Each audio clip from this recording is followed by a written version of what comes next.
আমার স্বামী টিটু ঘর জামাই থাকতো আমাদের বাড়িতে, কিন্তু সে ছিল অকর্মা। কোনো কাজ করতে পারত না।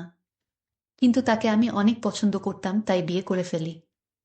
আমার মেজ ভাবির সন্তান হতো না, তাই আমার মেজ ভাই সবসময় মনমরা হয়ে থাকত আর ভাবিকে বলতো তোকে ছেড়ে দিয়ে আরও একটা বিয়ে করব।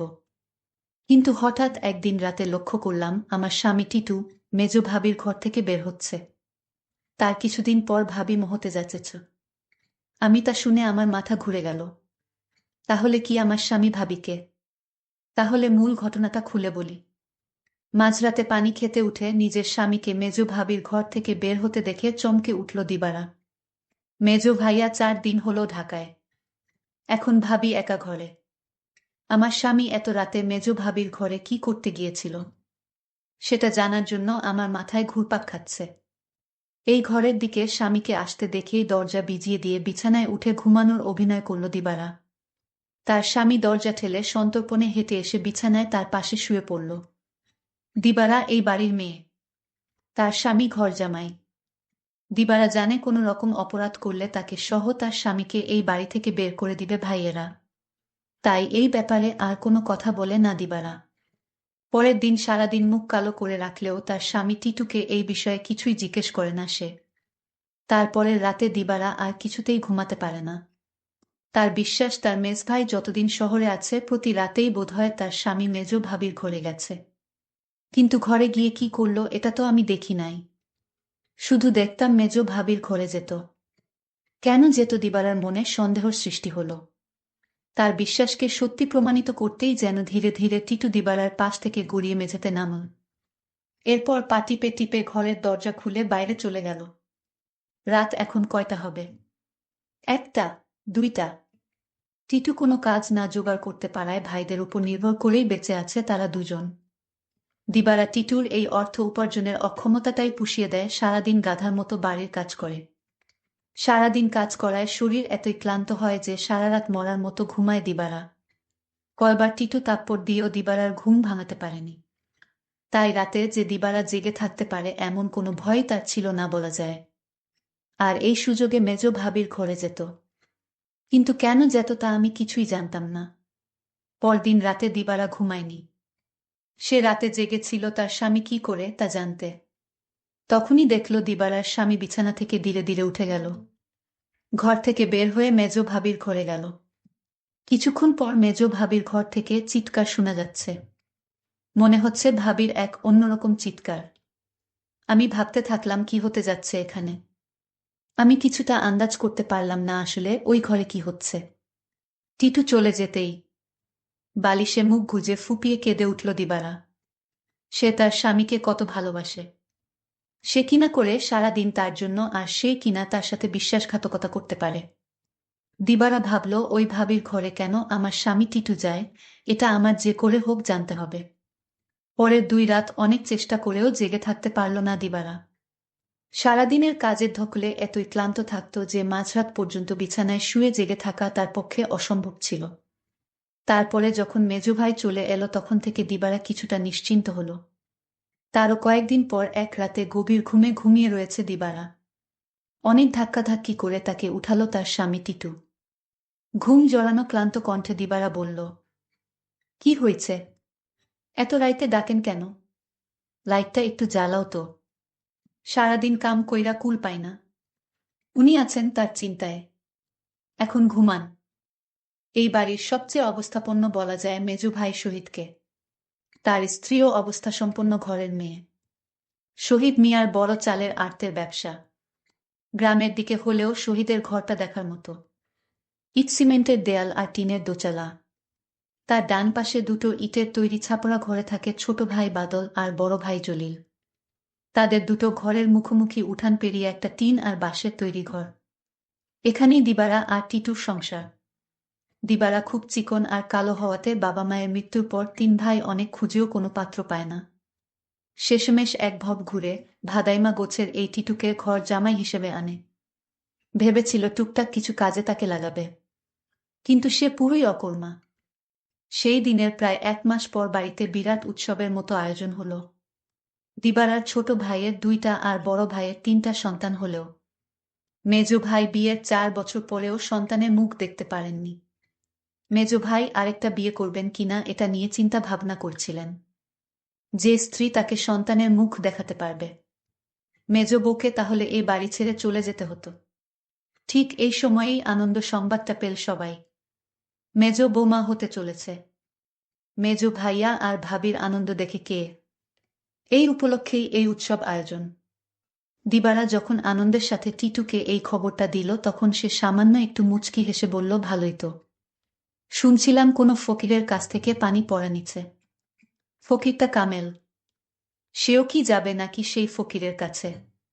কোথায় থাকে সে? যেখানেই থাকুক, তুমি যাবে কি না সেটা বলো।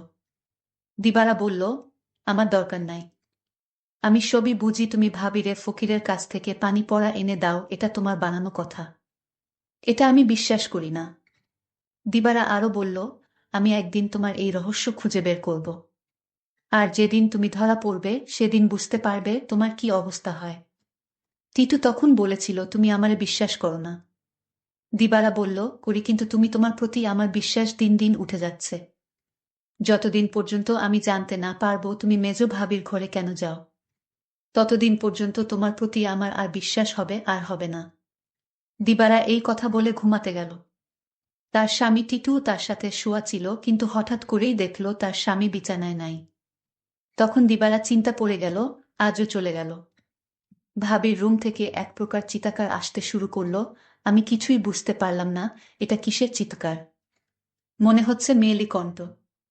প্রায় 1 ঘন্টা পর দিবারা দেখতে ফেল মেজ ভাবির রুম থেকে বের হতে। দিবারার মনে দিন দিন সন্দেহ বাড়তে লাগল। তারপর দিবারা ভাবল, একদিন আমি জানালা দিয়ে দেখব তারা কি করে।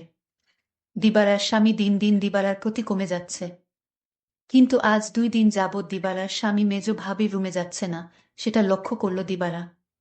দিবারা তার স্বামী টিটুকে জিজ্ঞেস করল, কই, আজকাল তো তোমায় আর দেখি না ভাবির রুমে যেতে। তার স্বামী টিটু তাকে একটা তাপ্পড় মেয়ে বলল, তোমার বাবার বাড়ি থাকি বলে তুমি কি আমায় যা বলবে তাই মনে করবে? সবকিছুর ভিতর শুধু কি তোমার অধিকার আছে, আমার নেই? এর মধ্যে হঠাৎ খবর আসলো মেজ ভাবি মা হতে চলেছে। দিবারা সেটা শুনে থমকে গেল, কারণ মেজ ভাবির স্বামী মানে আমার মেজ ভাইয়ার তো সমস্যা ছিল। তাহলে কিভাবে সে মা হতে চলল? আমার মাথায় কোনো কাজ করছে না। আমার মনে সন্দেহ হতে লাগলো। দিবারা তার স্বামীকে বলল, আপনি এখন আর দেখি দিবারার রুমে যান না কেন? কখন কি করব সেটা আমার ব্যাপার। যাই হোক, আমি এবার অপেক্ষায় আছি কখন আবার আমার স্বামী তার রুমে যায় সেই প্রতীক্ষায়। এর কিছুদিন পর তার স্বামী টিটু ভাবির রুমে গেল। তারপর আমি জানালা দিয়ে যা দেখলাম তা দেখে আমার চোখ ছানা বড়া হয়ে গেল। দিবারা এই দৃশ্য দেখে সে বিছানায় শুয়ে কান্না করতে লাগল। ঠিক তখনই আমার স্বামী টিটু আমার রুমে এসে পড়ল আর আমায় বলতে লাগল, আরে শাহানা, লাইট জ্বালাও না, দেখ কি দেই। বিরক্ত হয়েই বিছানা থেকে নেমে লাইট জ্বালালো দিবারা। তারপর চকিতে এসে বসল। টিটু তার সবগুলো দাঁত বের করে হেসে পাঞ্জাবির পকেট থেকে এক জোড়া চুড়ি বের করল। আরেকটু কাছে আসো, পরায়া দেই। চুড়িগুলো দেখেই চিনল দিবারা এগুলো স্বর্ণের। আর এর মালিক যে মেজ ভাবি ছাড়া কেউ না, তাও সে ভালো করে জানে। সে ভয়ে ভয়ে ফিসফিস করে বলল, এগুলা তো মেজ ভাবির। তুমি পাইলা কই? আরে ভয় পাইও না, চুরি করি নাই। মেজ ভাবি আমারে দিচ্ছে। বলো কি? সে কেন দেবে? তোমারে একটা কথা কই। কই কই কইরাও এতদিন কইতে পারি নাই শর্মে। ভাবছিলাম তুমি আমারে ভুল বুঝবা, কিন্তু তোমারে আমি কি কিছু গোপন করি বলো। ভুল বুঝো না বউ। মেজ ভাই এইবার ঢাকায় যাওয়ার পর কয়রাত আমি মেজ ভাবির ঘরে গেছিলাম।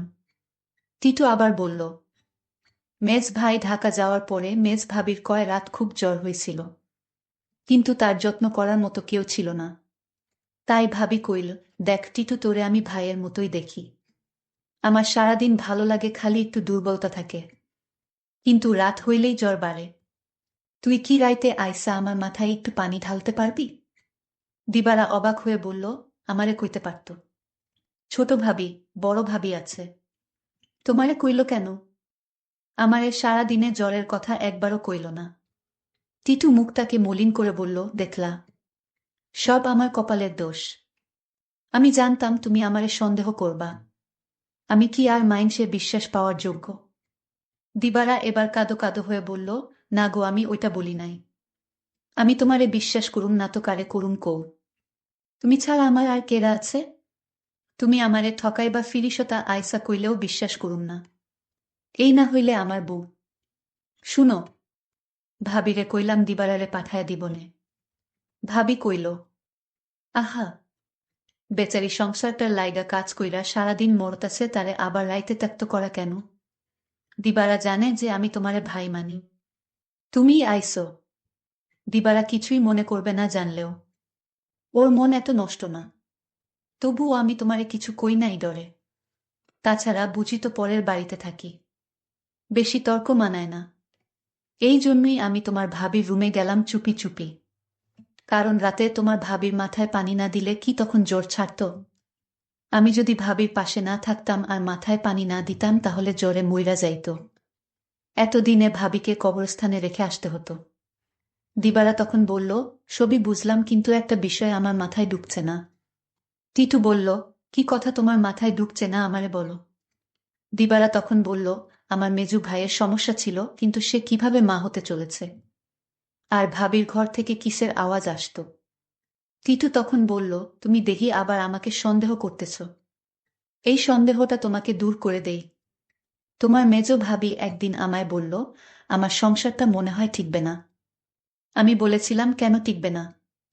কারণ আমার কোনো সন্তান নেই। তাই স্বামী আরেকটা বিয়ে করতে পারে বলে আমায় বলল। আর তখনই আমি বলেছিলাম, তোমার ভাবিকে শোনো, তুমি কিছু চিন্তা করো না, আমি সব ব্যবস্থা করতাছি। আমি তখন এক ফকির বাবার কাছে গেলাম। ভাবির সমস্যাগুলো খুলে বললাম। ফকির বাবা বলল, আমি তোমায় এক গ্লাস পানি পড়া দিব। সেটা 2-3 ফুটা করে সপ্তাহখানে খেতে হবে। তাও নিজ হাতে খেলে হবে না, তার স্বামী তাকে কাওয়াই দিতে হবে। তখন তো বড় ভাই বাড়িতে ছিল না। আমি কোনো উপায় না পেয়ে এক গ্লাস পানি পড়া নিয়ে আসলাম। আর এই ফকির বাবার পানি পড়া খেয়ে আল্লাহর রহমতে সে সন্তান লাভ করেছে, বুঝলে এবার দিবারা। আর তোমার ভাবির ঘর থেকে যে শব্দ আসতো সেটা ছিল এলইডির শব্দ। তুমি তো শুধু শুধু আমায় সন্দেহ করতে। দিবারার চোখ ভিজে উঠে। আহা, তার এই স্বামীকে আর ভাবিকেই নাকি সে ভুল বুঝেছে। কি বাজে চিন্তাই না করেছে সেই রাতে তার স্বামীকে ভাবির ঘর থেকে বের হতে দেখে। সে সিদ্ধান্ত নেয় তার সহজ সরল এই স্বামীকে আর কোনোদিন সন্দেহ করবে না সে। টিটু বলল, আমি সেবা যত্ন করাতেই তো ভাবি সুস্থ হইয়া গেল। তাই তো খুশি হইয়া দিল এই চুড়ি জোড়া, কইল দিবারারে দিও। তবে দিনের বেলা এটা পইর না, সাহানা। বুঝি তো পরের ঘরে থাকি, 5 লোকে 5 কথা কইব। দিবারা তখন কেঁদে কেঁদে বলল, আমি তোমাকে অনেক কষ্ট দিয়েছি, তোমাকে অযথা সন্দেহ করেছি, আসলে তুমি নিষ্পাপ। দিবারা বলল, তুমি মেজ ভাবির ঘরে গিয়ে মেজ ভাবিকে মায়ের মতো যত্ন করে সুস্থ করে তুলেছে, এরকম স্বামী এখনকার যুগে পাওয়া বড় কঠিন। দিবারা বলল, আমায় ক্ষমা করে দিও তুমি।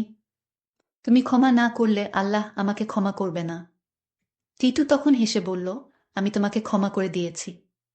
বন্ধুরা, আজকের গল্পটি কেমন লাগলো তা অবশ্যই কমেন্ট করে জানাবেন, আর এরকম নতুন নতুন ভিডিও পেতে আমার চ্যানেলটিকে সাবস্ক্রাইব করে পাশে থাকবেন। ধন্যবাদ।